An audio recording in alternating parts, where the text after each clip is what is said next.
Krishna consciousness is the most practical and pragmatical way of life. Very practical. What does it do to me? What do I get out of it? Right now. And that requires a little bit brain.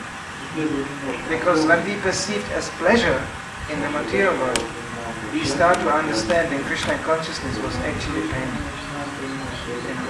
And what we perceive as a pain in Krishna consciousness, transcendentally spoken, leads us to that pleasure. Of course, spiritual life has a price. First comes tapasya, then comes knowledge and bliss. But without the tapasya, not possible. We can actually imagine bliss.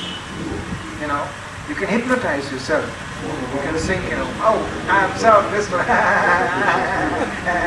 But the test will come when the material nature strikes. What's called actually bliss in the material world is simply agitation. Like example, people are sensitive in this part sometimes of the body or on the feet. So you tickle them and you go, you go, he's blissful. He's blissful.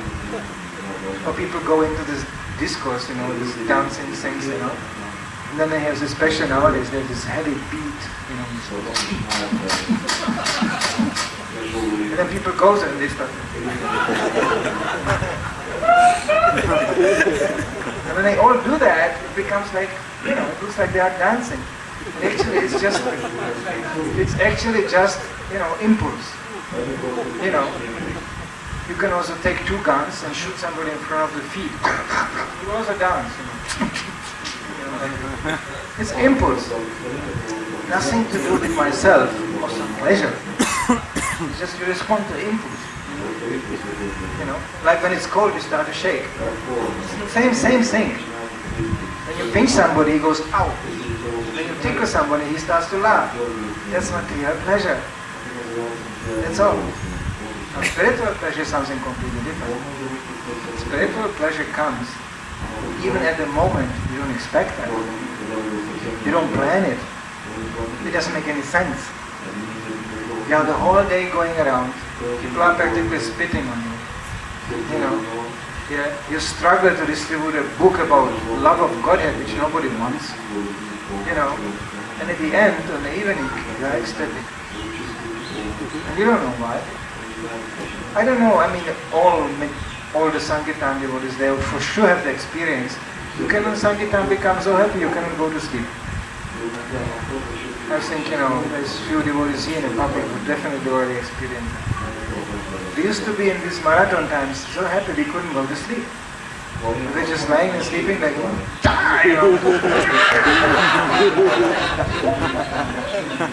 had a devotee in a car sleeping. In the middle of the night, he woke up and he was in a sleeping bag sitting there, going, and if you could give a little bit more in the sleep. Just come on, Prabhu, just go to sleep. Devotee used to just smile and sleep. This can happen to you when you really dive into book distribution. You drove it to the other extreme. You almost forget eating. You just disturb. So you're just packing books and eating. Don't do that. This is not really. This is extreme. Not very long term. But devotees forget this. They just oh, there's another one. Oh, okay. It's not a very good way to accept prasadam. It can happen. This is a pleasure derived from another source. And even very new devotee can experience that. Sometimes it's a big problem in new devotee preaching. He gets so ecstatic he cannot stop.